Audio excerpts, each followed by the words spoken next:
The rope was already around her neck when the crowd of Bitter Creek gathered in silence. Marla Thornton, 23, three orphan seamstress, stood trembling on the gallows. A stolen emerald necklace had damned her name, though she knew she was innocent. Judge Harrison Blackwell's cold gray eyes watched with cruel satisfaction as he raised his hand ready to end her life. The wooden trap creaked beneath her boots, every heartbeat a hammer of fear. And just when hope seemed lost, the sound of spurs echoed across the square. A drunken cowboy staggered forward, about to challenge the law itself. What he carried in his saddlebag would change everything. Follow my story to the end and comment your city, so I'll know how far this story has traveled. The morning light broke gray over Bitter Creek, a town where dust never settled and justice was always for sale. The gallows had been built at the square's edge 3 years back when Judge Harlan Blackwell decided law needed more teeth. Few in town doubted it had been built more for his amusement than order. Today the wood beams groaned under the weight of new rope freshly coiled, gleaming against the pallid sky. At its base stood Eliza Ward, a girl of 17, her dress torn at the hem, her hair matted with the grime of nights spent in a cell. She was no thief, no seductress, no menace to society. Yet the charges against her had rolled from the judge's lips like scripture. To those gathered, she was already guilty. The crowd pressed closer, men in dusted hats, women clutching shawls against the chill. Children peeked from behind skirts, wide-eyed at the sight of a body soon to dangle. Poor thing, muttered one old widow, only to be shushed by her neighbor. Sympathy was dangerous in Bitter Creek. On the platform, Judge Blackwell stood tall, his black coat buttoned to his throat. Silver watch chain glinting like a snake's eye. His voice boomed across the square. This girl, he declared, has stained the honor of this town.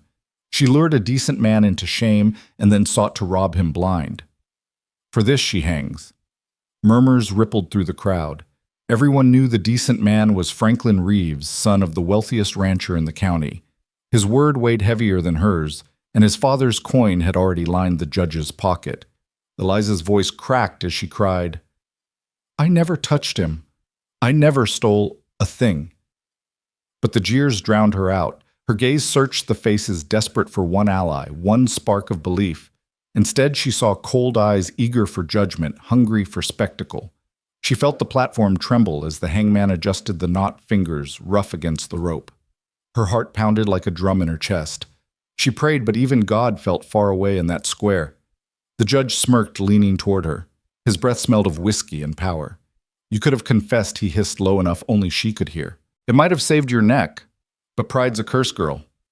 And curses hang." Tears welled hot in her eyes, but she bit them back. Pride was all she had left. If she must die, it would not be with begging on her lips. Still, as the rope was slipped over her head, she swayed, knees weak. The world blurred around her gallows crowd, the black-robed judge all melting into haze.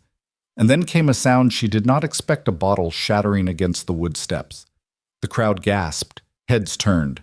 From the throng stumbled a man in a dust-caked duster hat, a skew beard rough with days of neglect.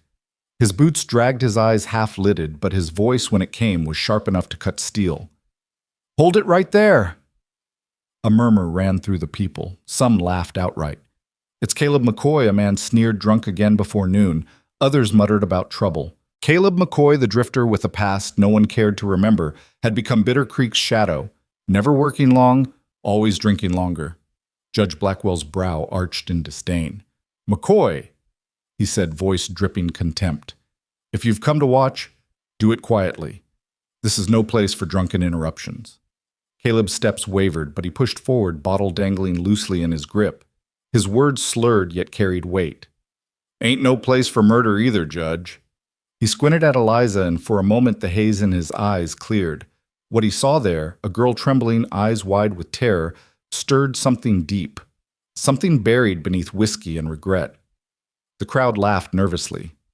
A woman hissed, "Get him out of here!" But no deputy moved.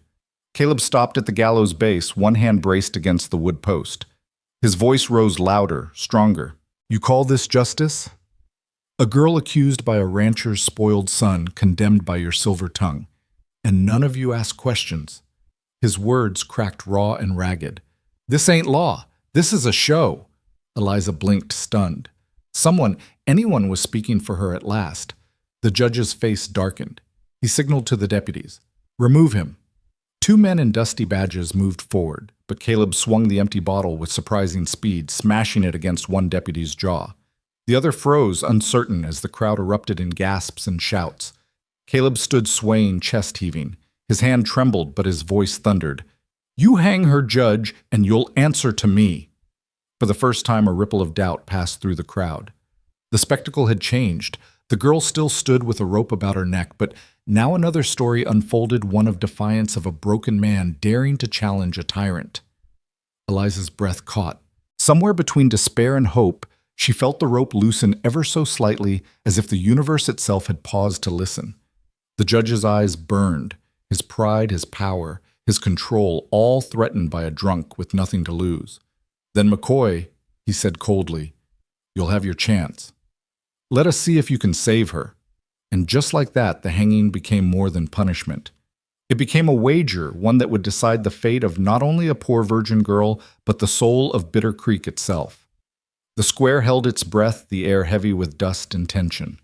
Eliza stood trembling, the rope itching against her skin, while Caleb McCoy swayed at the gallows base. The deputies hesitated, unsure whether to drag him away or await the judge's next order. All eyes were fixed on Blackwell, the man who ruled Bitter Creek with ink-stained decrees and bloodied rope. Judge Blackwell stepped forward, his boots striking the platform with authority. He let his gaze sweep the crowd before returning to the ragged figure who dared to challenge him. You claim this trial unjust. His tone dripped with mockery. Then what will you do about it?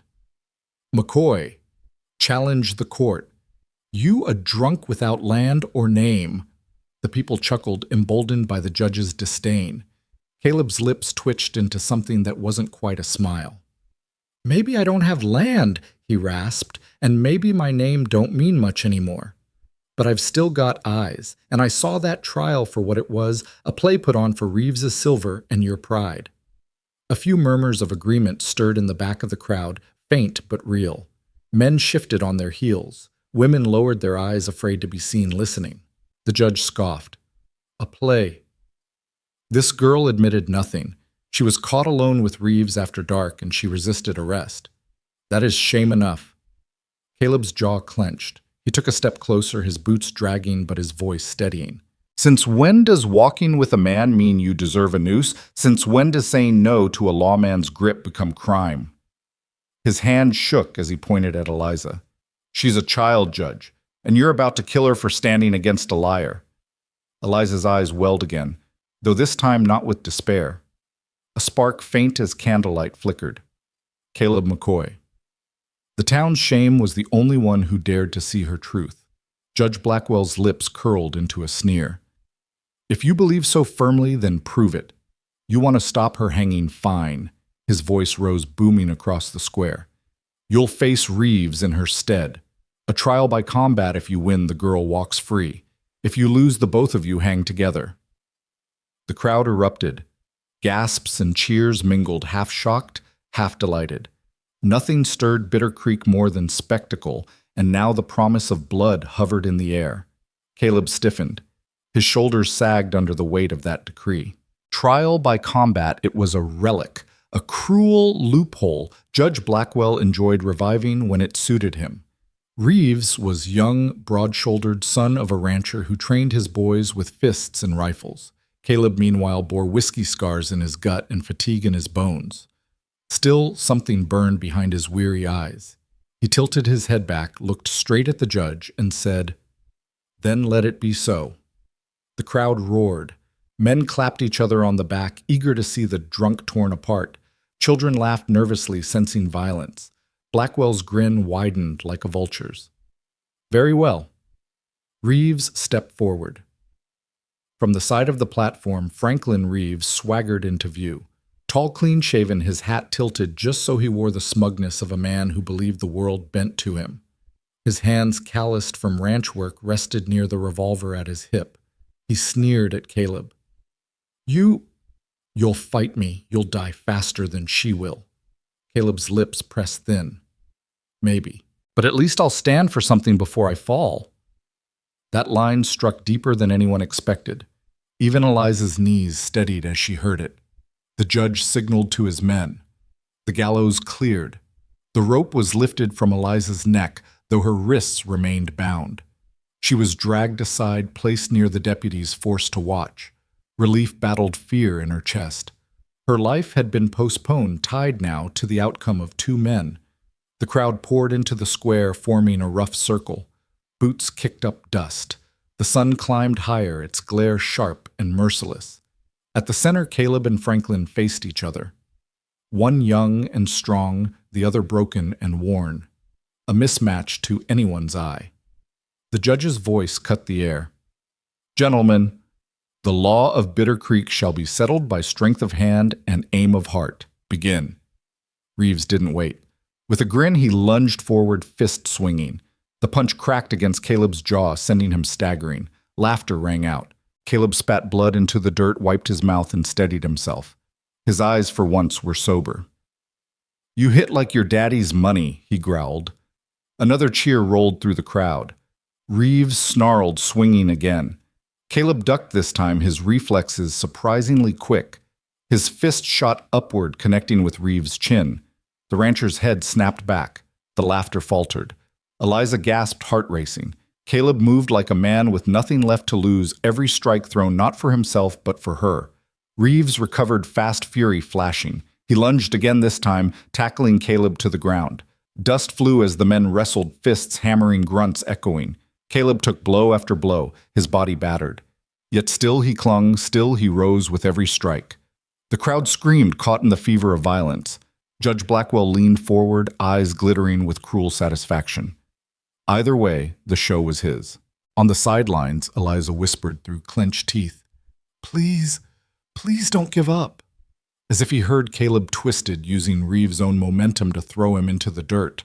The rancher landed hard, gasping. Caleb rose unsteadily, his chest heaving, blood trickling from his brow. He raised his fists again. Not steady, not strong, but unbroken. The crowd fell silent, the outcome less certain than before. And in that silence, for the first time in years, Caleb McCoy felt alive. The dust of Bitter Creek swirled like smoke around the fighters. Reeves scrambled to his feet, fury twisting his face. He was used to winning, used to the town bowing under his father's name and Judge Blackwell's blessing. Yet here stood Caleb McCoy, bloodied, bent, but still standing. The drunk the town mocked had defied him in front of everyone. "Come on then," Reeves snarled, circling. "Let's end this before you fall apart." Caleb's breathing was ragged, each inhale a reminder of his age and his years wasted in whiskey. Still, he steadied his stance, fists lifted. His eyes, sharp and burning, never left Reeves. "You'll have to do better than that," he croaked. The crowd pressed tighter, boots grinding into the dirt, their voices rising in anticipation. For them, this wasn't about justice. It was entertainment. They wanted blood. Reeves struck again, fists flying in a flurry. Caleb blocked one, dodged another, but a third landed squarely against his ribs. Pain exploded, and he staggered. The younger man drove him backward, relentless, a storm of fists. Caleb's back slammed against a post. The crowd jeered. "End him, Reeves." "Show the drunk his place." Eliza strained against her bindings, her wrists raw from the rope. She couldn't look away, couldn't let herself believe this was the end. Caleb was fighting for her life, and all she could do was whisper a prayer. Then Reeves overreached. His punch swung wide, and Caleb, half-dazed, instinctively ducked. Reeves stumbled forward, exposing his back. Caleb's fist shot upward, an uppercut born of desperation and defiance. It connected with Reeves's jaw so hard the rancher's head snapped back and he collapsed into the dust. The crowd gasped. Silence swept the square, broken only by Caleb's heaving breath. For a moment, hope flared in Eliza's chest. Maybe, just maybe. But Reeves stirred. Groaning, he rolled to his side, fury blazing hotter than before. He spat blood into the dirt and pushed himself up. His glare at Caleb was venomous. "You think you can beat me?" Reeves rasped. He drew the revolver at his hip, the steel glinting in the harsh sun. "Then let's see you dodge this." The crowd roared, half in shock, half in delight. A gunfight, this was what they truly came for. Judge Blackwell didn't stop it. He leaned back, a cruel smile tugging at his lips. Trial by combat, after all, had no rules beyond survival. Caleb froze. His fists were useless against cold steel. He had no weapon, no shield, only grit. He met Reeves' sneer with a calm that surprised even himself. So that's it. Hide behind your gun like your daddy's coin. Thought you were a man. Reeves's finger tightened on the trigger. The crowd held its breath. Eliza's heart stopped. And then a voice rang out. Halt! It was the Sheriff Samuel Hart, a man whose loyalty to Blackwell was murky, but whose duty still meant something. He stepped forward, hand hovering near his own holster. If this is trial by combat, it stays fair. Fists or blades, not bullets. The crowd muttered, divided. Some wanted blood quick.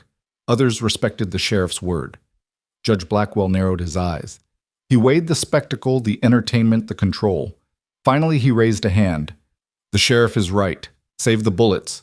Reeves, fight him as a man, or admit your weakness. The insult stung. Reeves's face darkened, but slowly, grudgingly, he holstered the revolver. Caleb exhaled relief washing over him. His legs trembled, his vision blurred, but he lifted his fists again. Let's finish this. Reeves lunged, rage boiling over. The two men clashed once more, grappling fists slamming into flesh. Caleb's body screamed with every blow, but something inside him refused to quit. Not when Eliza's life hung in the balance. The crowd's roar blurred into a dull roar in his ears. He remembered days long gone, when he'd been young, strong, when his name carried weight. He remembered laughter family all swallowed by the bottle. For years he'd been nothing, but now in this dust and blood, he felt like a man again. Reeves drove him to his knees, but Caleb surged upward, slamming his forehead into the rancher's nose. Bone cracked. Reeves howled, stumbling back with blood streaming down his face. The crowd erupted. Some cheered Caleb, others cursed him, but for the first time the drunk had split the town's voice. Caleb swayed, nearly collapsing. He wiped blood from his brow, looked at Eliza and found her watching with wide, desperate eyes. That look gave him strength. You're not alone, he whispered hoarsely, though she could barely hear him. The fight wasn't done. Reeves straightened bloodied but not beaten fury, making him reckless. He charged screaming fists raised high. Caleb braced himself, knowing this next clash might break him completely. And as they collided once more, Bitter Creek knew it was watching something more than a fight. It was watching the first crack in Judge Blackwell's iron grip. The sun blazed overhead, painting long shadows across Bitter Creek Square.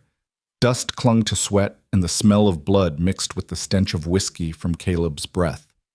Two men circled like wolves, one young and furious, the other old and battered but unbroken. Reeves' nose gushed crimson, his fine shirt ruined his pride torn worse than his flesh.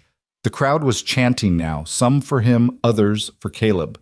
It was no longer just a brawl, it had become a reckoning. Caleb spat to the side, the taste of copper flooding his mouth. "What's the matter, Reeves?" he rasped. "Judge's boy can't put down a drunk," Reeves snarled, lunging with fists like hammers. Caleb dodged one, but the next caught him across the jaw, snapping his head back. Stars burst in his vision, and his knees wavered. He stumbled but stayed upright. Eliza cried out, her voice breaking. "Please stop this. He'll die." No one answered her. The crowd was beyond pity. Reeves pressed his advantage, raining down blows, driving Caleb to the ground. Dust filled Caleb's mouth as he collapsed, ribs screaming in protest. Reeves straddled him, fist raised for the final strike, but Caleb moved. In one desperate surge, he twisted, catching Reeves' wrist, rolling them both through the dirt. They grappled, grunting bodies slick with sweat and blood. Caleb's fist slammed into Reeves' side once, twice, over and over, until the younger man wheezed, breath knocked from him. Reeves writhed, kicking Caleb away. Both men staggered to their feet, swaying like battered ships in a storm. Judge Blackwell leaned forward from his chair, his cold eyes locked on Caleb. The judge hadn't expected this. No one had. The drunk was supposed to collapse quickly, leaving Eliza condemned, yet he endured. The sheriff watched too, his hand still resting near his holster. He said nothing, but his jaw tightened. Caleb wiped blood from his lip. His chest burned, his legs trembled, but he stood tall. For the first time in years, he felt alive. He looked at Eliza again. Her wide eyes shining with fear and fragile hope tethered him to purpose. Reeves growled, charging again. They collided in the center fist thundering against flesh. Caleb ducked low, ramming his shoulder into Reeves' gut. The younger man doubled over and Caleb drove an elbow into his back, slamming him to the ground. The crowd erupted, half cheering, half jeering. Reeves coughed, spitting dust and blood. "You worthless drunk!" he rasped, pushing up on trembling arms. His rage kept him moving, but his body faltered. Caleb loomed over him, chest heaving. "You'll not kill her," he said, voice hoarse but steady. "Not while I draw breath." The crowd fell hushed, struck by the conviction in his words. Judge Blackwell sneered. "Fine words. But words won't save the girl if you fall." Reeves lunged once more, desperate. Caleb caught him with a brutal left hook, sending him sprawling into the dirt. Reeves didn't rise this time. He groaned, clutching his side blood dripping from his mouth. The square erupted in chaos, some shouting for Caleb's victory, others demanding Reeves be allowed another chance. Judge Blackwell's voice boomed above them all. Enough silence fell. The judge's gaze fixed on Caleb, then flicked to Eliza.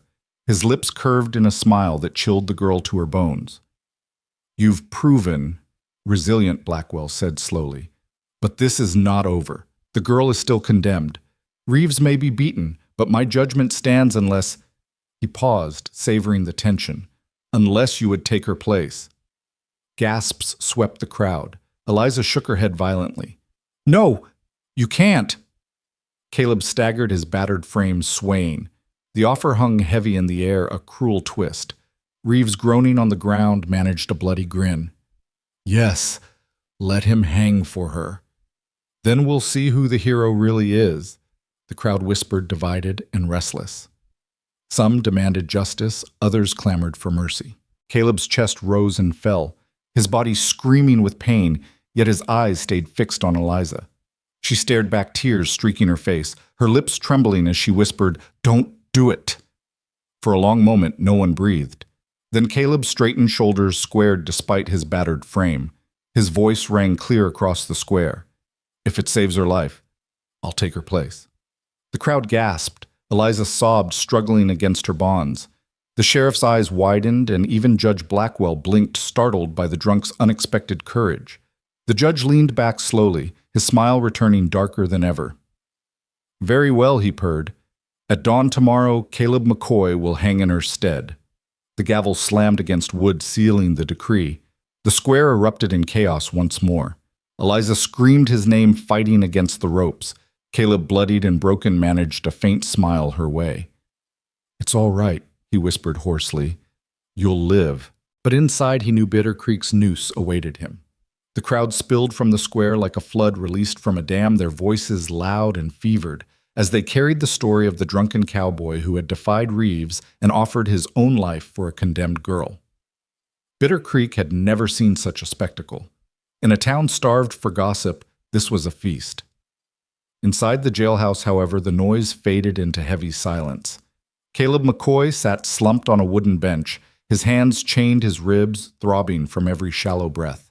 The sheriff had thrown him in with little ceremony, though there'd been something unspoken in his eyes, a flicker of respect or pity, or maybe both. The cell was dark, lit only by a shaft of moonlight through the barred window. Dust motes floated like tiny ghosts drifting aimlessly. Caleb leaned against the wall, head tipped back, tasting blood on his lip.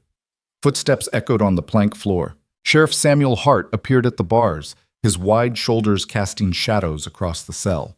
He looked down at Caleb with a mixture of wonder and frustration. "Why'd you do it, McCoy?" Hart asked quietly. "Why take her place? You barely know the girl." Caleb opened one eye, gave a crooked smile.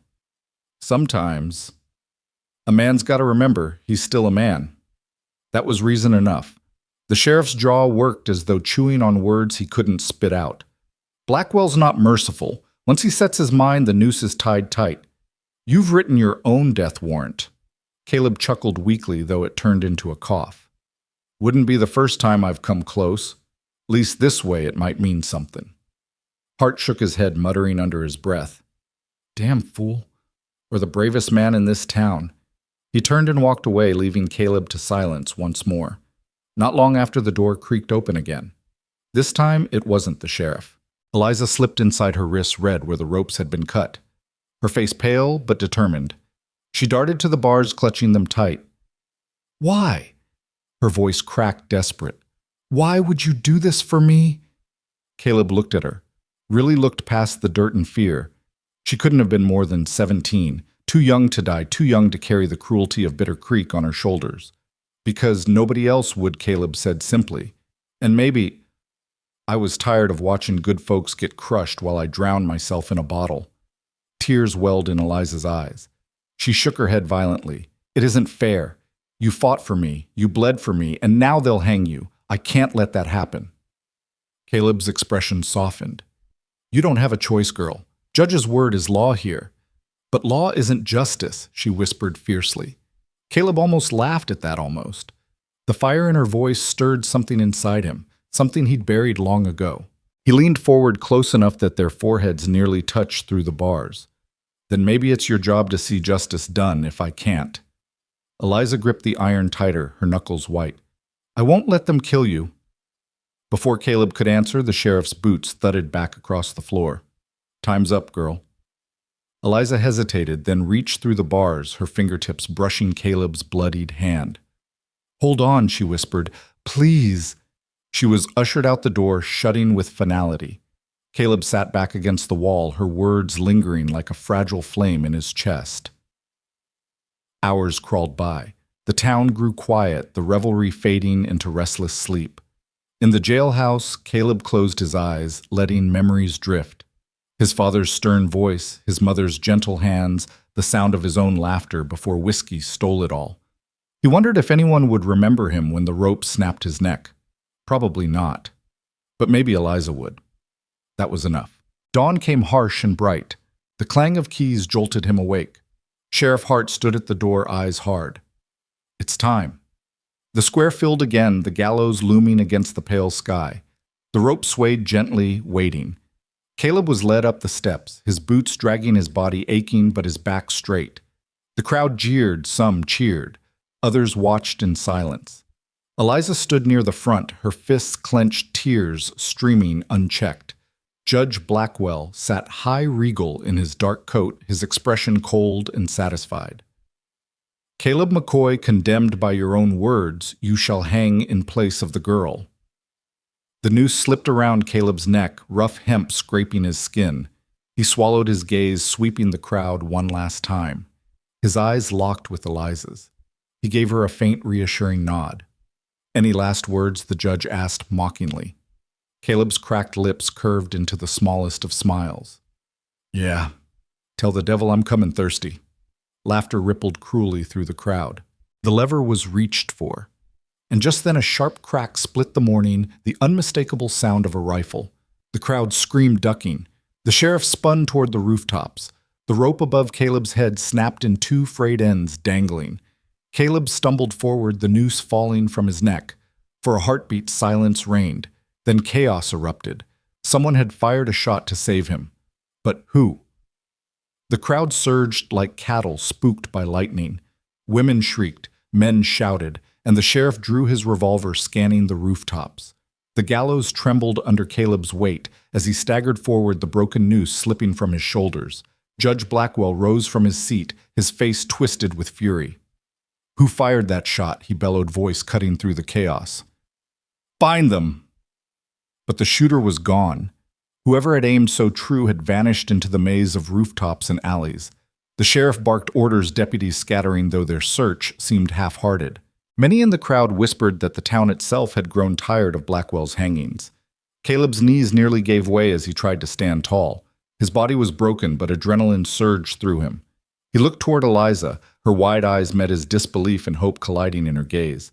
The judge pointed a furious finger. Seize him! The sentence stands. Bring him back to the rope. The sheriff hesitated, his jaw-clenched eyes flicking from Caleb to the judge. Finally, he strode forward, but not with the speed of a man eager to carry out the order. He grabbed Caleb by the arm, but his grip was strangely gentle. Come on! Hart muttered low enough only Caleb could hear. If I don't drag you, Blackwell will have my head. Don't fight me yet. Caleb gave the faintest nod, stumbling alongside him. The crowd pressed closer, murmurs swelling. He was spared once, an old man muttered. Maybe the Lord don't want him hanged. Blackwell heard his face darkening. Blasphemy. This man is condemned. His gavel slammed against the railing, but it did nothing to calm the rising unrest. Eliza suddenly pushed forward through the mass, breaking past two deputies. She stood in front of Caleb, arms outstretched. "No more.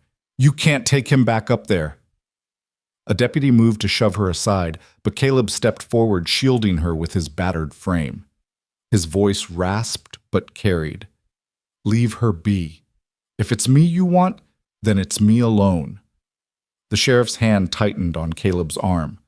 "Damn it, McCoy, don't make this harder." Eliza turned her voice fierce. "Sheriff Hart, you know this isn't justice. The judge wants a show, not the law. If you still have honor, you'll stop this." The sheriff froze. His eyes searched hers, then flicked to Caleb. For a moment, the weight of years sat heavy on his shoulders, the years of serving under Blackwell's rule, enforcing sentences that gnawed at his conscience. Behind them, Blackwell thundered, "Sheriff, do your duty, or I'll see you hanged beside him." The sheriff's hand dropped from Caleb's arm. Slowly, he turned to face the judge. "With all due respect, Judge, my duty's to the law, and the law says a man can't be hanged twice for the same crime." A hush fell. The crowd rippled with astonishment. Blackwell's face blazed red. "You dare defy me!" Hart's jaw tightened. "No, sir. I'm upholding the law." The judge slammed his gavel so hard the wood splintered. "Then I'll see both of you destroyed for this insolence." Before the crowd could react, Reeves stumbled forward, still battered from the fight, but fueled by his father's wrath. His lip was split, his eyes bloodshot. "Hang him anyway!" Reeves shouted, spittle flying. "He humiliated me, and I'll see him dead." Caleb's gaze hardened. He stepped forward, his voice steady despite his wounds. "You had your chance, boy, and you lost." The crowd erupted in cheers at those words, their voices louder than the judge's fury. For the first time, Bitter Creek seemed to side against the Blackwells. The judge's hand trembled on his gavel, his control slipping. "Enough," he roared. "This farce ends." But before he could finish, another rifle crack split the air. The bullet whizzed past, burying itself in the wood near the judge's chair.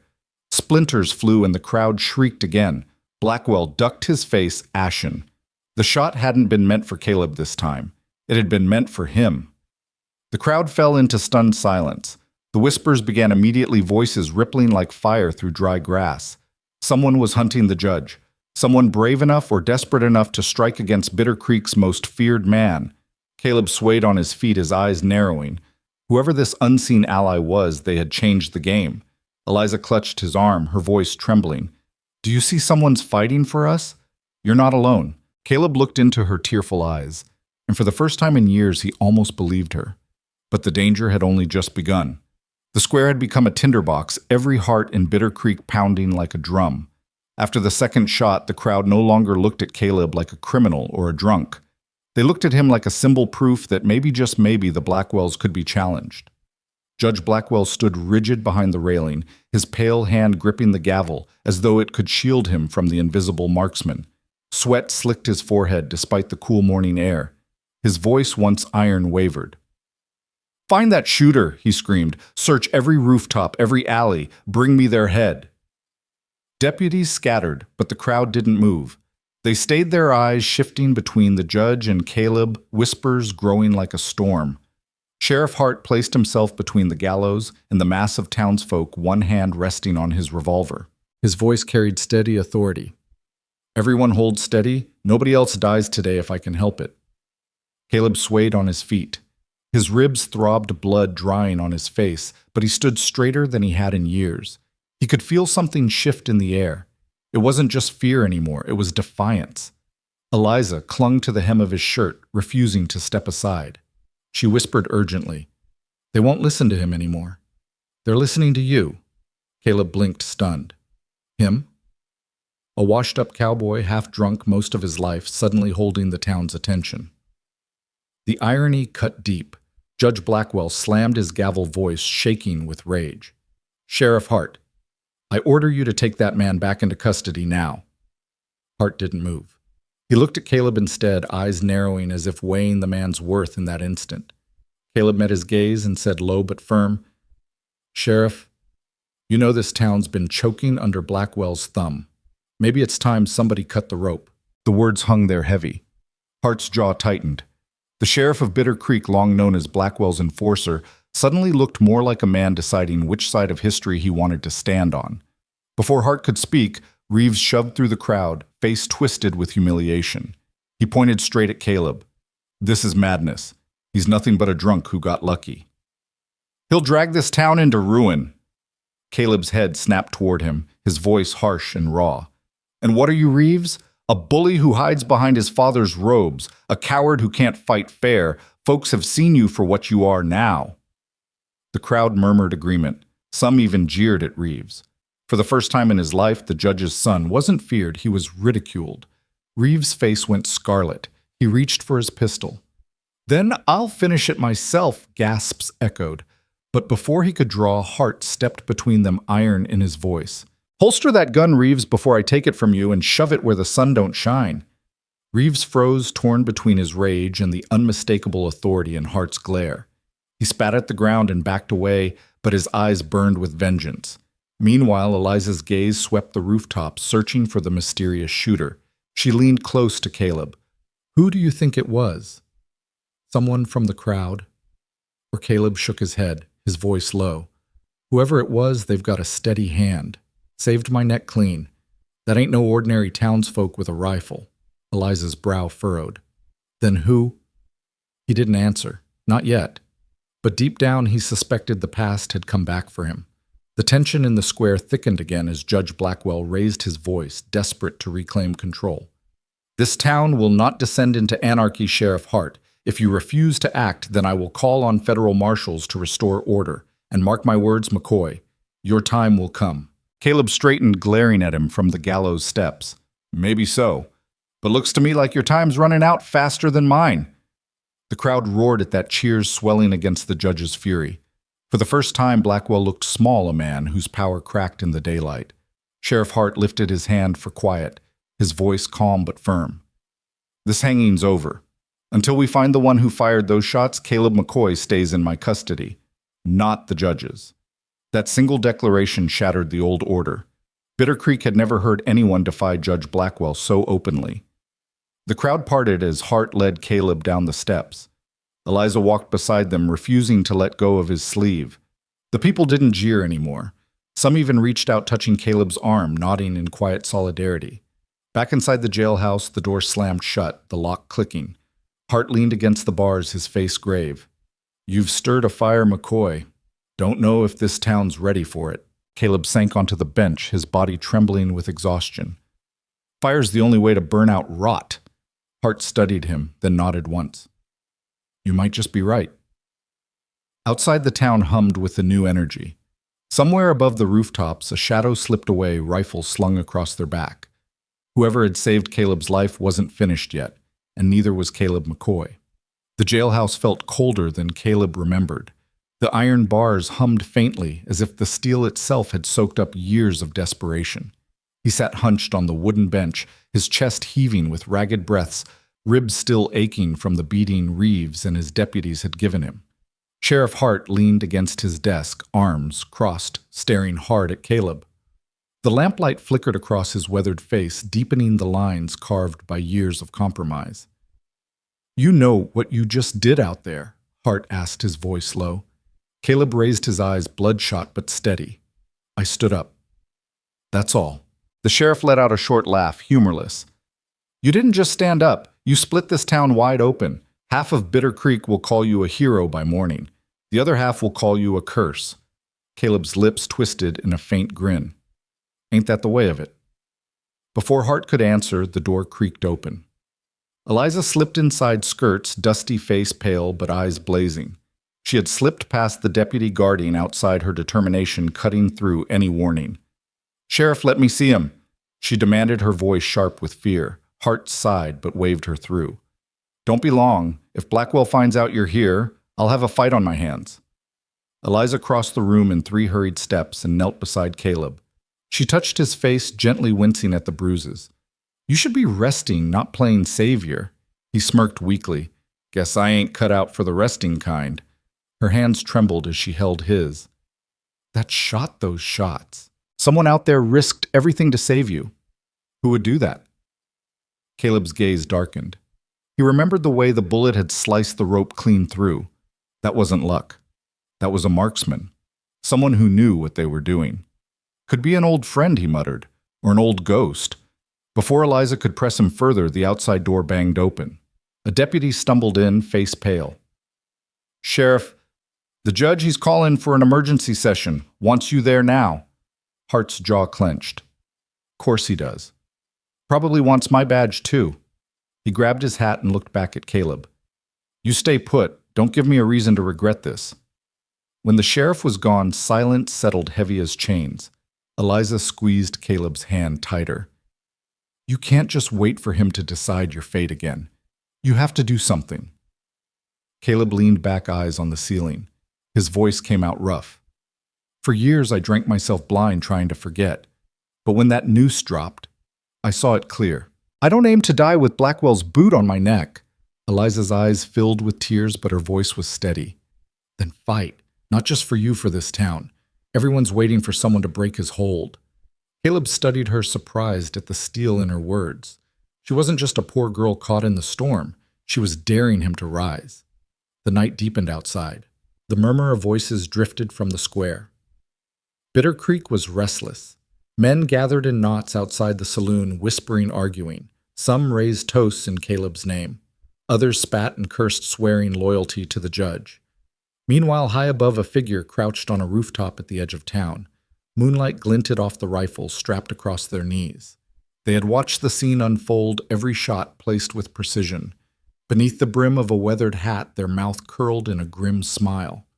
"Still alive, McCoy," the figure whispered to the night. "Guess fate ain't done with you yet." Back in the jailhouse, Caleb stirred as if he could feel eyes watching him even through the walls. His fists clenched, resolve hardening. The drunken cowboy who once staggered through the streets of Bitter Creek was gone. In his place stood a man who had stared death in the eye and lived. And the judge knew it. The courthouse lamps blazed late into the night, casting long shadows over Bitter Creek's main street. Inside, Judge Blackwell presided like a king whose throne had been shaken, his thin lips pressed tight, eyes burning with humiliation. Reeves stood at his father's side, pacing like a caged wolf, hand twitching toward the pistol at his hip every few steps. Sheriff Hart entered, hat in hand, his boots echoing across the wooden floor. The room stank of sweat smoke and tension. "You sent for me," Hart said evenly. Blackwell's gavel cracked against the bench. "You humiliated me today, before the whole town. You undermined my authority when I needed it most." Hart's jaw tightened. "I did what was right. That rope was cut clean, Judge. Someone out there doesn't want your hanging carried out. Until I find who fired those shots, I won't let another body drop." Reeves sneered. "You've gone soft, Sheriff. You sound like you're siding with that drunk McCoy and the tramp who clings to him." Hart's eyes flashed. "Careful, Reeves. I ain't soft and I ain't blind either. The town's turning and you know it." The judge leaned forward, his voice like acid. "Then you will turn it back. By morning, I want McCoy tried, sentenced, and hanged again publicly. No excuses." Hart shook his head slowly. "That won't hold. Folks saw courage today, not weakness. You hang McCoy now, you'll have a riot on your hands." The silence stretched until Reeves slammed his fist on the table. "Then let 'em riot. We'll crush them like the vermin they are." Hart turned to go, but Blackwell's voice stopped him. "If you defy me again, Sheriff, I'll strip your badge myself and bury you with the rest of the fools who stood in my way." Hart didn't answer. He tipped his hat and walked out, his boots striking harder with every step. Meanwhile, back in his jailhouse, Caleb dozed fitfully on the bench. Eliza sat on the floor beside him, her back against the cold stone wall. Every creak of the wood outside, every shout from the saloon made her jolt awake. She couldn't shake the feeling they were on borrowed time. Caleb stirred, muttering. His dreams were filled with smoke gunfire and a face from long ago, a sharpshooter with eyes like flint-steady hands and a laugh that echoed in the canyons. He woke with a start, sweat dripping down his temples. Eliza leaned forward. "Caleb." "What is it?" He rubbed his face, shaking his head. "If I'm right about who cut that rope, then we ain't alone in this fight, but it means trouble's following close behind." Before Eliza could ask more, the door creaked open again. Sheriff Hart stepped inside, his expression grim. "They want you dead by sunrise," Hart said flatly. "The judge won't wait. He's demanding a retrial, but it's just theater. You'll be back on the gallows before noon if I don't act." Eliza's face drained of color. "You can't let them—" Hart held up a hand. "I'm not saying I will, but if I stand against Blackwell, I'll need to know you're worth the fight, McCoy." Caleb rose to his feet, every bruise screaming, but his eyes burning steady. "Worth it. I've spent years wasting myself on whiskey. But when that rope snapped, I knew I ain't done. Not yet. And I'll be damned if I let that man choke the life out of this town like he tried with me." Hart studied him for a long beat, then finally nodded. "Then saddle up McCoy. By morning, we ride for proof, something that'll break Blackwell's grip for good." Eliza's voice shook. "Proof? What proof?" Hart's eyes darkened. "The kind that lives in graves and old records. Blackwell's past ain't as clean as he makes it, and if we dig deep enough, we might find the bullet that'll end his reign without ever pulling a trigger." Outside, the clock struck midnight. Bitter Creek slept uneasy, caught between fear and hope. And in the hills beyond the lone rifleman watched the town lights flicker, whispering to himself, "Time's running short, McCoy. Hope you've still got the fire." Night pooled in the alleys like ink when Sheriff Hart slid the back door of the jailhouse open. Wind pushed a tumble of grit across the threshold. Inside, the lamp burned low, throwing a tired halo over Caleb's battered face and Eliza's pale one. Hart kept his voice a whisper. "Saddled 2 bays behind the livery. If we're riding, we ride now." Eliza rose at once. "I'm coming." Hart shook his head. "You're safer here. If Blackwell's men catch us gone, he'll use you to drag McCoy back to the rope." Caleb pushed himself to standing, everything hurting in a chorus that wanted to fold him in half. "He's not wrong," he said gently. "You stay with folks who'll keep eyes on you. Don't open that door to any badge that ain't Hart's." She gripped his sleeve, stubbornness bright in her eyes. "Then promise me you'll come back with more than words." Caleb managed a crooked smile. "We'll bring back paper that bites." Hart handed him a coat and a hat less shot to pieces than his own. "Mount up," he said. "We're headed east Dry Willow Station first." They went out the back into air cold enough to sting. The square lay hollow and mean under the moon gallows posts, casting skeletal shadows across the torn-up dust where the crowd had milled that afternoon. Far off, a dog barked, then thought better of it. Behind the livery, they found the bays already bridled. Hart swung up easy as a memory. Caleb put a foot in the stirrup, hissed when his ribs protested, and sucked it up anyway. When the horses settled under them, the world felt simpler. 2 men, 2 trails, 1 direction. They took the creek bed out of town to hide their sign. Cottonwoods whispered over them. Owl eyes blinked from the hollow of an old trunk. Caleb tried not to think about the noose, about how it had scraped his neck before the shot cut him free. He thought instead about a different piece of hemp, a lariat a girl had thrown true in a canyon someplace far away years back. The memory slipped like a fish and was gone.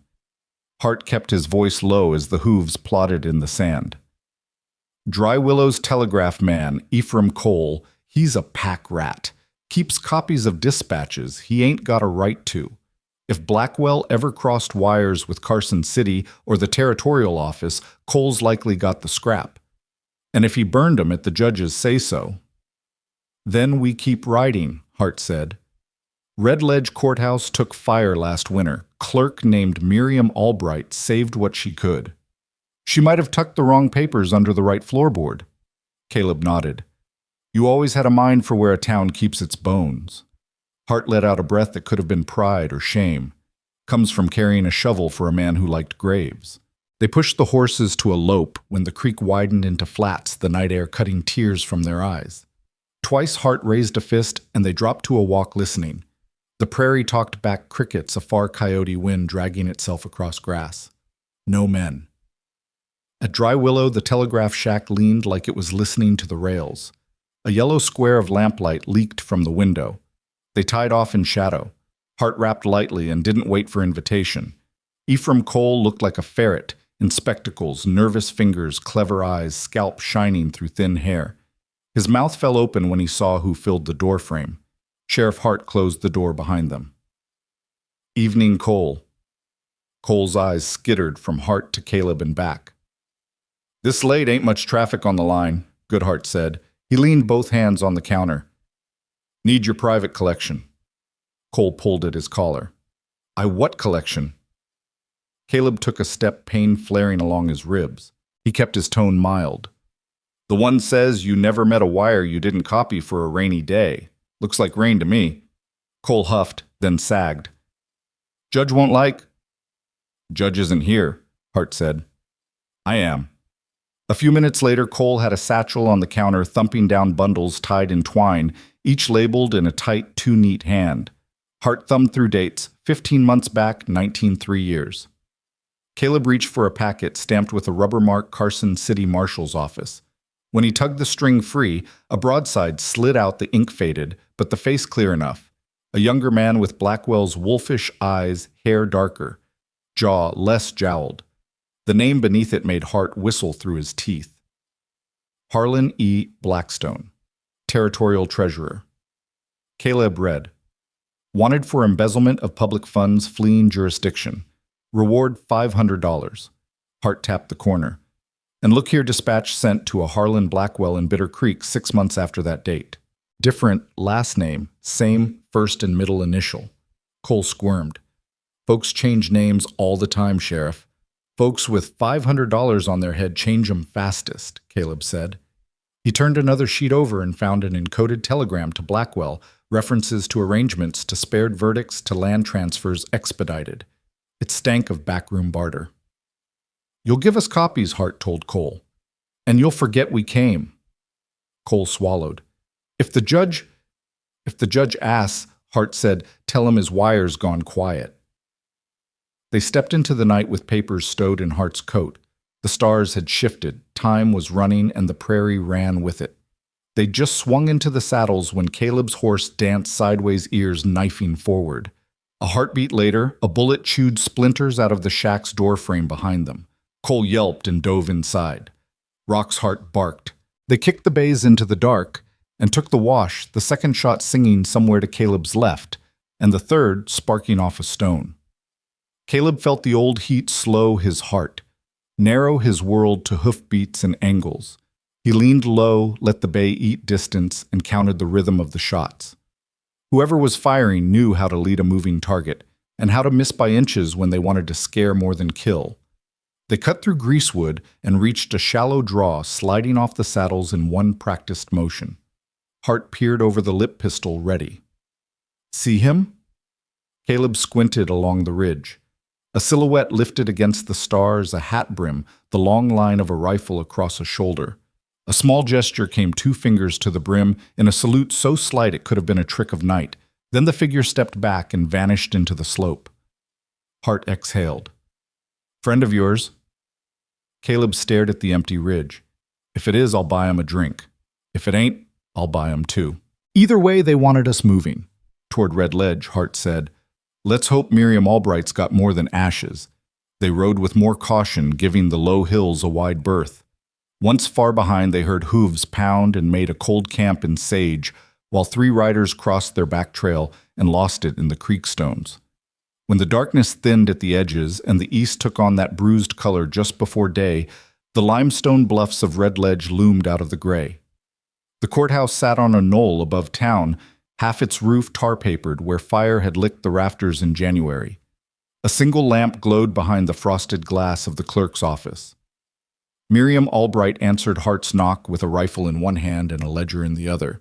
She was small and square-shouldered, hairpin-tight eyes that measured worth in the first blink. "Hart," she said. "If you brought the judge, he waits outside." "No judge," Hart replied.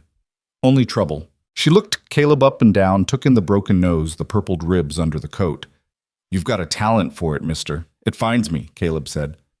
They crowded into the office, warm from a coal stove, and Hart laid the Carson broadside on Miriam's desk. Her mouth tightened. "He finally caught up with his College of Sins, did he?" "You knew," Hart said. "I suspected," she answered.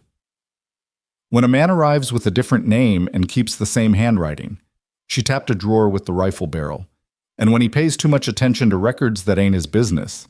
She set the rifle aside, opened the drawer, and brought out a packet wrapped in oilskin. I pulled these the night the roof went just in case the fire got choosy about what it ate. Inside were copies of land transfers bearing Harlan Blackwell's seal and H.E. Blackstone's signature in the witness line. A marriage license from Carson City. Rebecca Hale to Harlan E. Blackstone dated 4 years before Blackwell came to Bitter Creek, and a letter on territorial stationery suspending the treasurer pending investigation. Hart skimmed, then set the marriage license in the center like a card that trumped the rest. Bigamy, he said, voice flat. On top of theft. Rebecca Caleb echoed the name rolling through him like a far thunder. He looked at the license and felt the years pull tight around his chest. You ever see her? Miriam shook her head. Only her name. The judge made sure certain pages stayed at the bottom of stacks. Hart gathered the papers, hand-careful eyes fierce. This breaks him, he said, even if half the town still trembles. Caleb nodded, but the nod had weight. Paper's teeth, sure, but men like Blackwell don't give up because of ink. He'll set Reeves and every bought soul he has between us and that square. Then you'd best leave by the back road, Miriam said. And you'd best do it before the day figures out you left at night. She wrapped the documents back into the oilskin and tied it tight, then hesitated and added a slim leather-bound book whose cover bore the careful hand of a clerk. Docket. Bitter Creek, Volume 2. My copy, she said. The judge didn't like to think I kept one. I did. Hart took it. You just made yourself a target. Miriam shrugged. A woman who keeps books keeps rifles. Go. They led the bays out the rear gate and cut down a cattle path that ran in the shadow of the bluff. The sun was just rubbing sleep from the edge of the world when they topped a low rise and saw the trouble Caleb had promised. 5 riders waited in the shallow bowl of a dry lake-bed rifles laid across their saddles. Reeves sat in the center like a burr in velvet. Face still bruised, smile mean enough to curdle milk. Morning, Sheriff, he called. Morning, McCoy. Judge reckoned you boys might go looking for paper. Paper burns. He tipped his hat. Men do too. Hart reined in without giving ground. You don't want this, Franklin, Reeves laughed. I want it more than I've wanted anything. He nodded to the men on his flanks. Guns up. Caleb slid a hand to the slick of oilskin under his coat and felt the corner of the marriage license bite his ribs. He lifted his eyes to the ridge. A hawk rode the lift there, and for a second he could have sworn a second shape the long, lean line of a human silhouette lay a shade darker than the stone. He blinked. Empty sky. He put his heel against the bay's ribs and moved forward slow like a man walking into a river he didn't know the depth of. Franklin, he said, I told you yesterday you had a chance to be better than your daddy's money.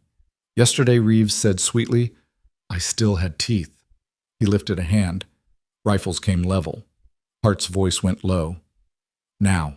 They kicked their bays at the same heartbeat that the first shot cracked the morning, and from the far ridge, as if the sky itself had finally chosen a side, a second gun answered. The riders flinched.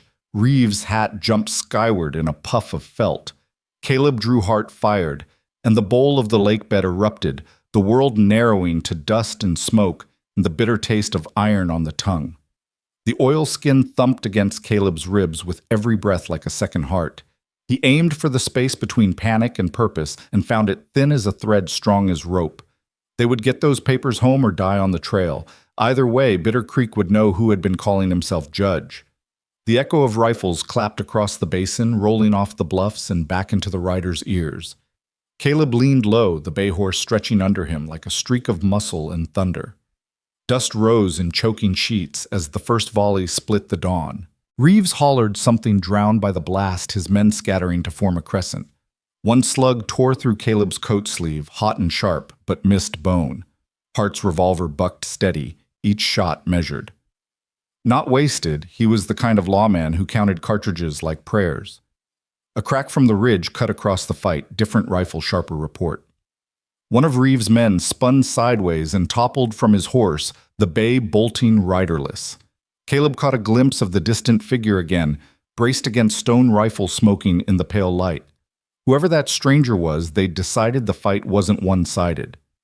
Reeves cursed, raining hard, shouting orders no one quite heard.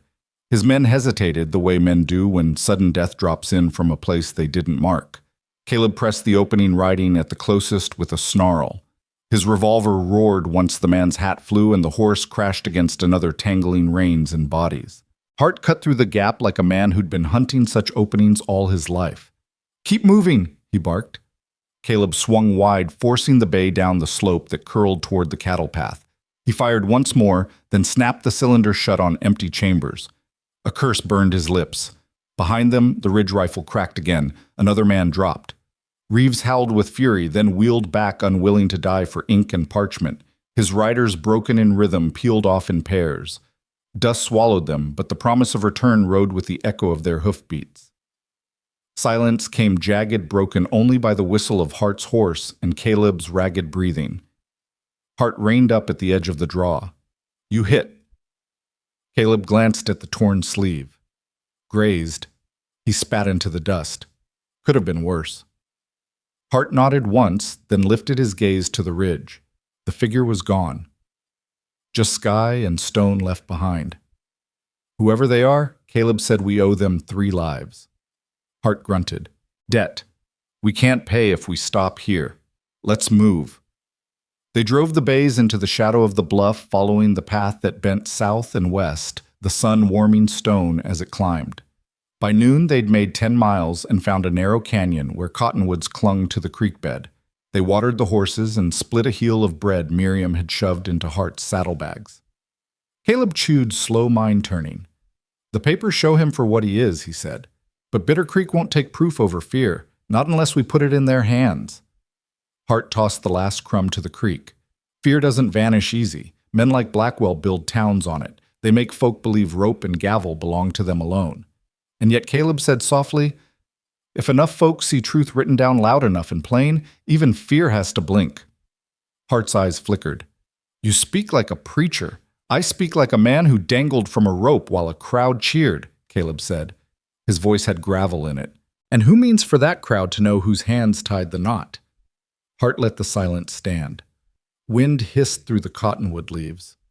They saddled again and turned north, aiming to skirt the mesa and come at Bitter Creek from the west. The papers bound tight in oilskin seemed to burn against Caleb's ribs. That night they camped in a hollow, a small fire built low between stones. Coyotes barked beyond the hills. Hart cleaned his revolver by lamplight, hands steady. Caleb lay on his bedroll, staring at the stars. "You reckon that ridge shooter will follow?" Caleb asked finally. Hart didn't look up. "If they wanted us dead, they had the chance. Twice. Then why hide their face?" "Maybe they know you," Hart said. Caleb thought of names he hadn't spoken in years, Rebecca voices from a past when he hadn't been running. He closed his eyes, the fire crackling steady like a heartbeat. Dawn bled pale gold across the horizon. They rode hard the next day, skirting the rail line using gullies and brush to hide their trail. Bitter Creek rose ahead by late afternoon, its rooftops catching sun. The gallows still black against the sky. They stopped on a ridge east of town. Smoke curled from chimneys, wagons crawled the streets, life ticking on, as though yesterday hadn't hung by a single thread. Hart leaned in the saddle, scanning. "Judge'll have word out. Reeves will be licking wounds, but not idle. If we walk into that square with papers alone, they'll burn before we read a line." "Then we don't walk in," Caleb said. His eyes followed the street to the saloon, the church, the courthouse. Faces he remembered flickered in windows. Fear wore ordinary clothes here.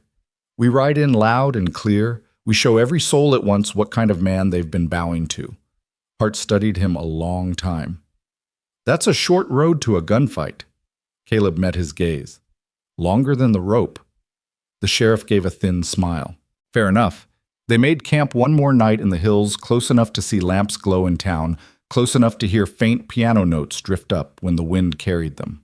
Caleb lay awake, papers tucked close, every nerve wound tight. Tomorrow, everything cracked open. In Bitter Creek, Judge Blackwell raised a glass of brandy in his parlor. Reeves, standing sullen at the door, bruises dark under his eyes. Tomorrow, the judge said, voice smooth as honey, over poison, McCoy will hang again. And this time, there will be no interruption. Reeves swallowed, said nothing, but somewhere deep down he felt the tremor of doubt. He remembered the rifle shot from the ridge, the way men had dropped around him like sheaves of wheat. Something bigger than the judge's words was moving through the land, and it carried the sound of hooves and gunfire and justice not bought with gold. Out beyond the lamps in the silence of the hills, Caleb and Hart waited for dawn. The morning rose brittle and clear, the sky, a hard enamel blue, stretched wide over the mesas. Bitter Creek bustled, as if the day were ordinary wagons grinding along Main Street, women carrying baskets from the mercantile, the clang of the blacksmith's hammer ringing down the row. Yet beneath it all ran a current of unease. Men glanced toward the courthouse more often than they spoke, and the gallows loomed black and ready, as though yesterday's close call had been nothing but rehearsal. Caleb and Hart reined their mounts at the edge of town. Dust clung to their coats, their horses slick with sweat. Caleb reached inside his shirt and felt the weight of the paper's oilskin damp with his sweat, but still tight. Hart pulled his hat lower, eyes raking the street. "Once we ride in, no turning back," the sheriff said. "There's never been turning back," Caleb answered. His voice carried iron. They nudged their horses forward. The sound of hooves on packed earth drew heads, whispers curling behind them like smoke. A child darted into an alley. An old man leaned heavy on his cane and stared long. When they reached the square, Hart called out, his voice cutting through the bustle. "People of Bitter Creek, gather here. There's truth you need to see." The words cracked the morning open. Shopkeepers stepped from doorways, women froze mid-step, men dropped tools. In minutes, a circle grew around the two riders. Caleb swung down from the bay boots, thudding against earth. He drew the oilskin bundle from his coat and raised it high. "Judge Blackwell has held this town by rope and gavel," he said, his voice ringing clear. "But these papers show what kind of man he really is. Contracts signed in blood and ink, your land, your cattle, your lives sold to Reeves and his men for the judge's profit." A murmur rolled through the crowd. Hart took the bundle, slit the tie with his knife, and held up the first sheet. Warrants issued for men never tried, deeds stripped from widows. Sentences written before a jury sat. All signed by Blackwell. All for gold. Gasps broke. A woman near the front whispered, "My brother!" Another man spat in the dust. Faces darkened with anger. The courthouse doors slammed wide. Judge Blackwell strode out, robes flowing despite the sun, Reeves close behind with half a dozen armed men. The judge's voice thundered across the square. "Enough. These outlaws bring lies to poison decent folk. Sheriff Hart, stand down. Arrest McCoy. Return those papers to the court where they belong." Hart turned slowly, meeting the judge's eyes. "The court isn't yours alone, Blackwell. Law belongs to the people." Reeves's men lifted rifles. The square froze in a brittle silence. Caleb's hand itched near his holster, but he held steady, eyes sweeping the crowd. Fear trembled in them, but anger burned too, a fire long banked. Caleb raised his voice steady and sharp. "Every name here is one of you. Every loss tied back to this man. He's no judge, he's a thief with a gavel. Will you let him hang your daughters next?" Something cracked in the crowd. A farmer pushed forward, jaw tight. "My boy was taken last spring. You signed the papers." His finger stabbed toward Blackwell. Murmurs swelled to shouts. Reeves snarled, "Disperse or be cut down." The bay beneath Caleb stamped, restless, sensing tension. Then sharp sudden the crack of a rifle split the air. Dust puffed near Reeves's boot. Gasps broke as heads snapped toward the rooftops. Caleb's heart lurched. That same unseen marksman. Again the shot wasn't meant to kill, but to warn. Reeves cursed, ducking behind his horse. Blackwell's face, blanched sweat sheening his brow. The crowd stirred to fury, no longer held still. Shouts rose. Hands pointed, men surged forward. Some seized rocks, others lifted farm tools. The judge's hold over Bitter Creek was fraying by the heartbeat. "Hold your ground." Hart called steady as stone. "Let truth speak before lead does. Judge, answer to these charges." Blackwell's voice faltered, but pride fought fear. Baseless lies. "Conspiracy by drunkards and killers." Caleb stepped closer, waving the top sheet high. His voice rang to the windows and roofs. "Here's your proof." His own seal, his own hand. He turned, holding it toward the crowd. Hands reached eyes hungry for the words. He passed the page to the farmer nearest him, who read aloud haltingly, every line like a hammer blow. The people pressed closer, the tide of voices rising. Reeves' men lifted their rifles higher, but for every gun, 3 townsfolk stepped forward, unarmed but unyielding. A boy threw a stone that clattered off a boot. Another rifle crack from the rooftop sent one outlaw's hat spinning, his nerve breaking as he stumbled back. The judge's voice shrilled, "Stop them! Cut them down!" But no one moved. Even Reeves' men hesitated, eyes darting to the crowd, to the rooftops, to the sheriff whose badge still glinted cold and real. Caleb's breath came fast, his sleeve damp with sweat. He saw fear turn in the judge's eyes, a mask cracking. He knew the fight was far from over. Guns still hung heavy, law still bent under greed. But for the first time, the people of Bitter Creek stood taller than the gallows. He leaned close to Hart low so only the sheriff could hear. "This ends here one way or the other." Hart's jaw tightened. "Then we'd better be ready." And above them all, unseen but certain, the rifle on the roof waited, its sights fixed steady, the unknown ally still guarding from the shadows. The square churned like a storm. Dust rose under boots as townsfolk pressed tighter around the courthouse steps. Judge Blackwell stood rigid, his face pale beneath his robe, sweat glistening at his temples. Reeves tugged his pistol half free, but the weight of the crowd pressing forward stayed his hand. Even his hired men shifted uneasily, caught between loyalty to coin and the raw anger staring them down. Sheriff Hart kept his palm near his revolver, but did not draw. His voice carried sharp and clear. "Judge, if you claim these papers are lies, then show us your truth. Step down. Let the jury of this town read every word." Blackwell sneered, trying to recover his footing. "I will not answer to a mob. I am the law here." Caleb barked a bitter laugh. "Law. You call it law when you hang the innocent and line your pockets with their land. You ain't law, Blackwell. You're just another thief wearing robes." A cheer rippled through the people, desperate and fierce. The words once whispered in fear were spoken aloud at last. The judge's composure cracked. His voice pitched higher, strained. "Sheriff, arrest him now, or you'll share his fate." Hart's jaw flexed, eyes cold. He shook his head. Not this time. Gasps burst across the square. Blackwell staggered back as though struck. Reeves shoved forward, fury blazing. "You'll pay for this betrayal." He drew his pistol fully, the barrel sweeping toward Hart. But before he could fire, another rifle crack split the air. The pistol flew from Reeves's hand, spinning into the dirt. His howl echoed against the walls. Every eye turned skyward toward the rooftops, searching for the unseen marksman. But the figure never showed, only the echo of the shot, the whisper of salvation from above. The crowd surged, emboldened. Down with the judge, one man cried. "Justice for Bitter Creek Blackwell," shrieked voice cracking. "This is rebellion treason." A rock whizzed past his head, smashing against the courthouse door. Another followed. Reeves' men panicked, too, lowering their rifles, backing away through the press. Hart stepped forward, raising his badge high so the sunlight struck it bright. "No rebellion here, Judge. Just the law coming home to roost." Blackwell's hands shook. He tried to draw his gavel from his belt, as though the wooden mallet could hold back the tide. "You'll regret this, every one of you." Caleb took a slow step forward. His voice dropped low but carried steady as iron. "No, Judge. You'll regret every noose you tied, every coin you stole, every family you broke. Your time's up." For the first time, fear truly filled Blackwell's eyes. He looked to Reeves for strength, but Reeves cradled his bleeding hand, his face twisted with rage and pain.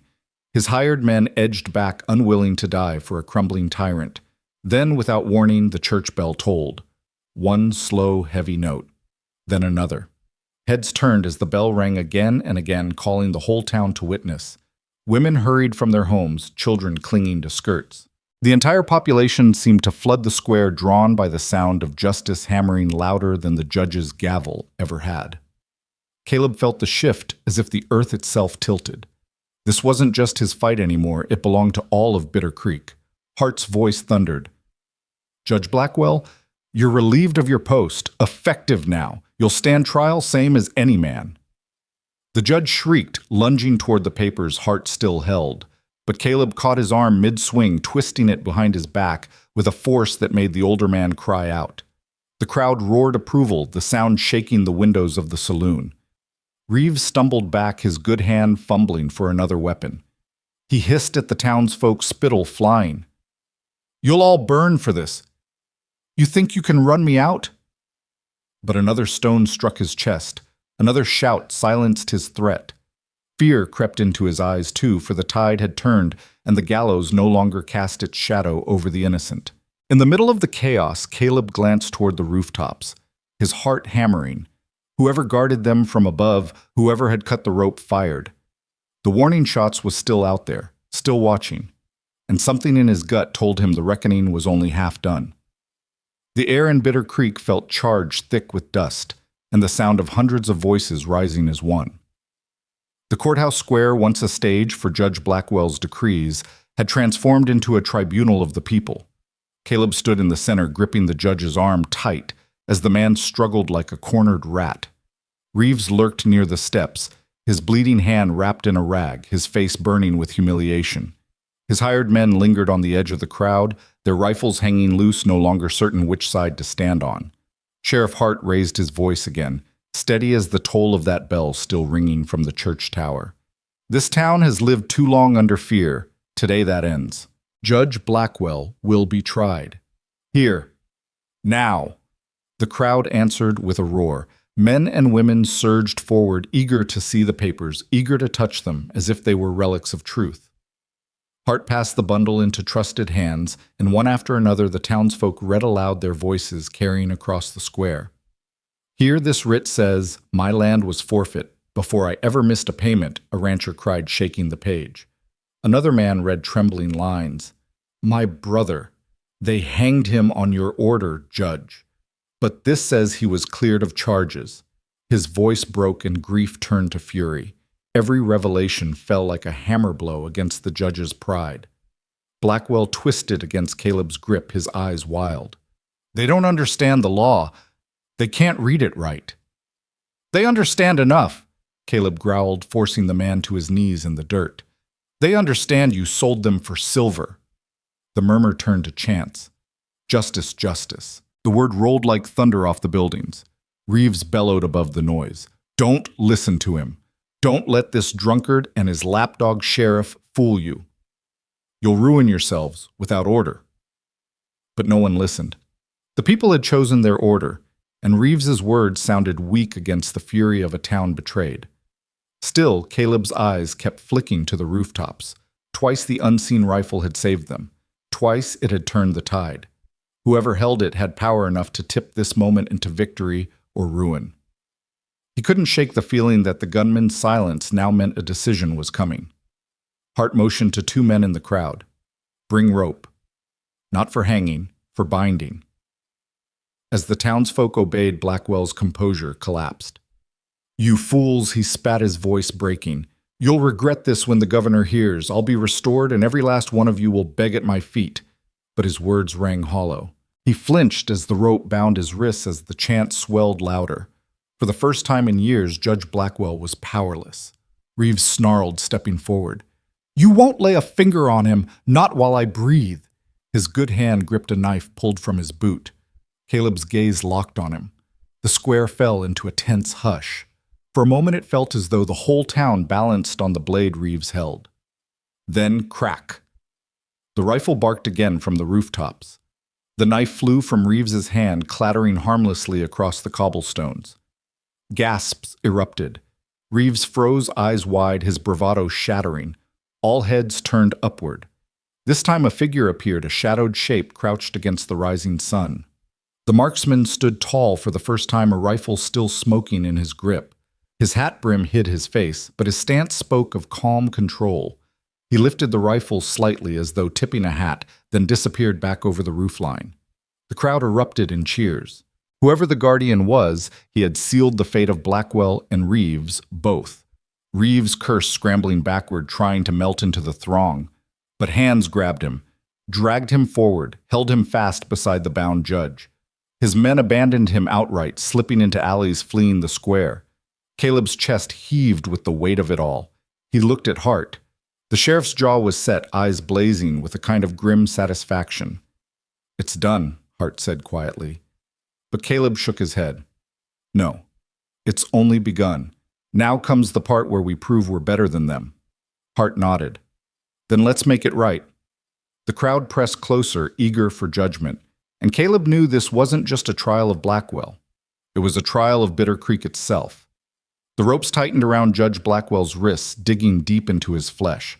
His once imperious hands that had signed away land lives and dignity now trembled, bound like any common thief. Reeves stood beside him, his face twisted, blood from his wounded hand seeping through the rag. The two men who had lorded over Bitter Creek now looked small, diminished under the eyes of the people. The square rang with chants of justice, justice, not the jeering of a mob, but the cry of a town reclaiming its soul. The church bell tolled once more, a heavy, solemn sound that settled into the marrow of every listener. Sheriff Hart raised a hand, calling for silence. "People of Bitter Creek," he said, voice steady. "We've lived under the weight of fear, but today we choose truth. These men will stand trial fair, public, and binding. We are not like them. We won't hang a man without cause, nor steal with pen or rope. We'll do this right." The crowd quieted. Even in anger, they understood. Justice had to mean something more than vengeance, or it would all collapse back into chaos. Caleb, still gripping Blackwell's shoulder, leaned close to the judge's ear.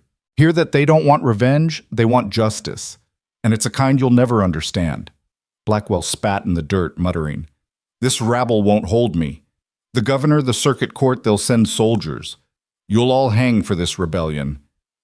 Caleb straightened, staring at the broken man. "If soldiers come, we'll face them, but Bitter Creek won't kneel to you again." The people erupted into cheers.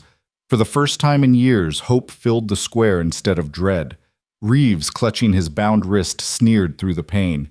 "You think this town is yours now? You think your whiskey-soaked heroics change anything?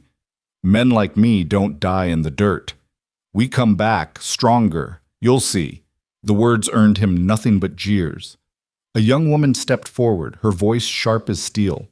"My father died on your orders. You'll answer for that, Reeves, and not with swagger." Others shouted their own grievances, each story pouring into the open air, years of silence breaking like a dam. Caleb listened, every word a reminder of why he'd stepped into the square drunk, but unwilling to watch another innocent girl die. Hart motioned, and the crowd parted enough for the bound men to be marched toward the courthouse. They stumbled through the same doorway where so many verdicts had been twisted, so many lives condemned. Now, for the first time, those walls might witness real justice. Inside the building smelled of dust and ink. The benches creaked as townsfolk crammed into the chamber. Blackwell was shoved into his own chair, the one from which he had declared death sentences. Reeves was forced beside him, glowering. Hart stood at the front. "This town will serve as jury. The evidence lies before us, the papers, the testimonies. We will hear them, weigh them, and deliver judgment. Anyone here who wishes to speak, speak now." One by one, voices rose. Farmers, widows, ranchers, all telling of deeds twisted by the judge's signature or Reeves' threats. A widow spoke of her son hanged for stealing a loaf of bread, though the writ showed the theft was pardoned. A ranch hand spoke of forged documents stripping his employer's land. Each testimony struck like a hammer, and each time Blackwell shrank lower in his seat. Caleb leaned against the wall, arms folded, watching. He had thought fury would be enough to keep him steady, but now he felt something different, something heavier. Responsibility. He had forced this reckoning into being. If it unraveled, if rage overtook justice, it would be on his head. Then, just as another man finished reading, a voice cut through the chamber. "This trial's a farce." Every head turned. Reeves grinned, blood on his teeth. "You think you can play judge and jury, but the governor's men will march here, and when they do, you'll all hang for treason. This ends with gallows, yours, not ours." Before Caleb could reply, a voice from the doorway answered, "That's where you're wrong, Reeves." The room turned as a lone figure stepped in, silhouetted by sunlight. A rifle rested in his hand, its barrel scarred from use. He removed his hat, slowly revealing a weathered face, scarred and stern. Gasps rippled. This was the marksman from the rooftops. Caleb's pulse quickened. At last the town would see their hidden guardian. The man's voice was gravel, but carried clear. I've ridden circuits of my own, seen Blackwell's orders signed in other towns, men hanged and widows robbed. I kept my distance waiting for the day someone stood up. Today's that day. He looked at Caleb. You drew the line, son. I'm here to hold it. The crowd buzzed hope and awe mixing. Whoever this stranger was, he was no ordinary drifter. Blackwell's face went white as bone. His lips formed a name he hadn't spoken in years. The room leaned forward, waiting. The chamber hung heavy with silence after Blackwell whispered that name. His lips trembled as though the sound itself burned. The townsfolk shifted, unsure what they had just witnessed. Caleb felt the weight of it, the way Blackwell's eyes bulged in disbelief, the way his voice cracked. The rifleman stepped forward, boots ringing against the wood floor. Sunlight framed him as if the town itself wanted him revealed. His scarred face bore years of wear, his eyes cold with memory. He removed his duster, laid the rifle carefully against the wall, and looked directly at the judge. You remember me, Blackwell? The man said. His tone was flat, almost conversational, but the room tensed at every word. You remember the trials you rigged, the sentences you sold. You sent my brother to the rope for a crime he never committed. I swore I'd see your day come. A murmur rippled through the crowd. Whispers darted like sparks. His brother, the school teacher, hanged 10 winters back. The townsfolk pieced it together. This stranger was kin to the man most believed falsely condemned. Blackwell's voice rasped, desperate. You were gone. I thought you were dead in Kansas. The rifleman's mouth twitched into something like a smile. I lived judge, rode the frontier, carried the memory of a man swinging from your gallows every mile. I've watched towns like this crumble under your kind. But Bitter Creek stood up today, and I couldn't let it fall. Caleb's chest tightened. The stranger was more than a guardian angel. With a gun, he was proof of the blood price Blackwell had been hiding. Hart stepped forward, his badge catching light. Name yourself to this court. The man nodded once. Elias Mercer. A gasp broke across the benches. Caleb felt it like a thunderclap. He knew the Mercer name. Everyone did. Elias's brother had been a symbol of injustice, the story told in hushed tones at campfires. Now here was Elias himself, returned like a ghost with fire in his eyes. Elias turned to the people. You don't need me to tell you who these men are. You've lived under their boots. But now you've got proof in hand, truth in your voices. The only thing left is courage. The townsfolk erupted in cheers, their fists pumping. Reeves, bound and seething, shouted above the noise. Don't listen to him. He's a vigilante, a killer. He'll drag you all into ruin. Elias's eyes fixed on Reeves, steady as a drawn sight. No, Reeves, you already did that. Every deal you cut, every farm you stole, every girl you tried to hang, this town's ruin has your face all over it. Reeves lunged despite his restraints like a wolf snapping its last teeth. Caleb stepped in, slamming him back into the chair. Reeves snarled, but his strength was gone. The people surged forward, not with violence, but with testimony. Widow after widow stood. Rancher after rancher spoke. They named their losses, pointed to the papers, demanded acknowledgement. The courthouse walls absorbed decades of grief, now poured out in full daylight. Blackwell sat pale and trembling, sweat beading on his brow. His wig was gone, his black robes tattered. He looked like any old man dragged from shadows. The power had drained from him, leaving only guilt. Elias's voice carried over it all. You wanted to see law, then let it be law, but true law, not bought or bent. We'll give them trial, not lynching, because we're better than they ever were. Caleb's heart swelled with a strange mixed relief, respect, and something like kinship. Elias Mercer had appeared like a phantom, but his words struck deeper than any rifle shot. Hart slammed his gavel against the desk, ironically. Blackwell's own gavel. The jury of Bitter Creek will deliberate, but I'll tell you plain, the verdict's already written in your hearts. A chorus of agreement thundered back. Caleb glanced toward Elias, meeting his eyes. The older man nodded, once the gesture of a soldier acknowledging another. No thanks spoken, no hero's pose, just mutual understanding. And yet beneath the cheers, Caleb felt the storm wasn't over. Blackwell's threats about soldiers, Reeves' sneer about power beyond this town, those weren't idle. The world outside Bitter Creek would come calling, and when it did, the people would need more than one drunken cowboy or one scarred rifleman. For now, though, the square outside still echoed with hope. A girl who had nearly swung from the gallows stood alive, wrapped in her mother's arms. The judge who ordered it sat in chains, and a ghost from the past had returned rifle in hand to see justice bloom. It was a moment Bitter Creek would never forget. The courthouse windows rattled from the roar of Bitter Creek's people. Their voices rolled together, a storm breaking loose after years of suffocation. The trial had shifted something permanent. The air no longer stank of fear. It smelled of smoke, sweat, and the iron tang of a new dawn. Blackwell sat, slumped, his wrists raw from the ropes. The pompous mask was gone.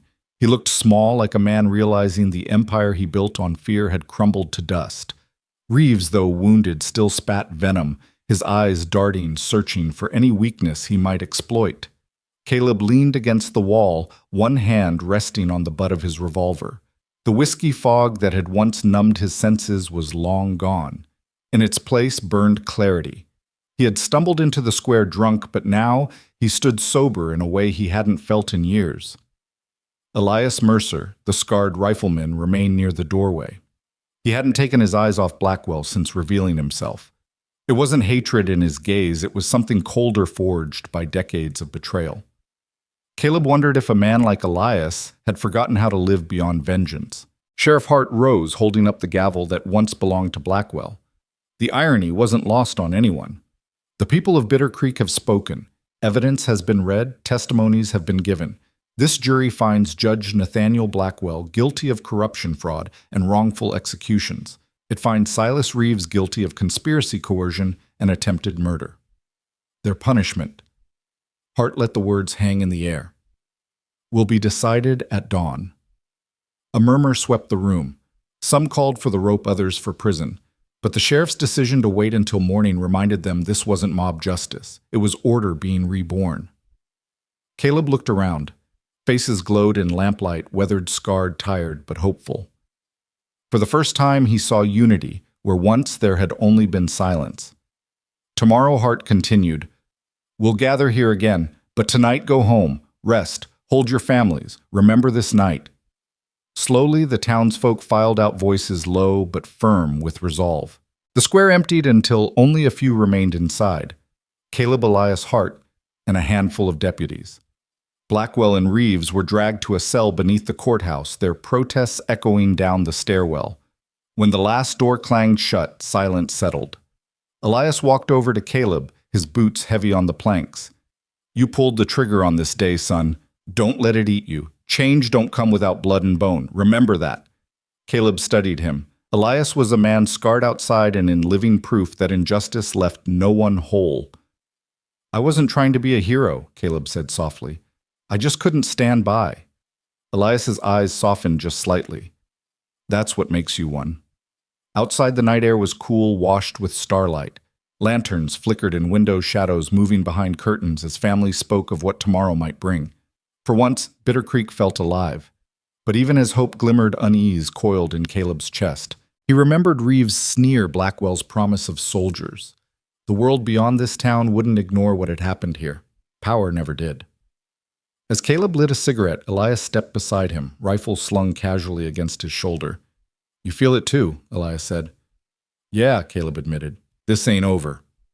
Elias blew out a long breath. When dawn comes and the sentence is passed, the governor will hear. Men like Blackwell always had friends in higher places. You in this town just declared war without knowing it. Caleb glanced at the quiet homes, the families clinging to hope. He thought of Clara. The girl nearly hanged, her wide eyes staring at him from the gallows. He thought of the widow whose husband's name had been cleared tonight, and he thought of the noose swaying in the wind before he'd stepped in. No, Caleb said at last, voice steady.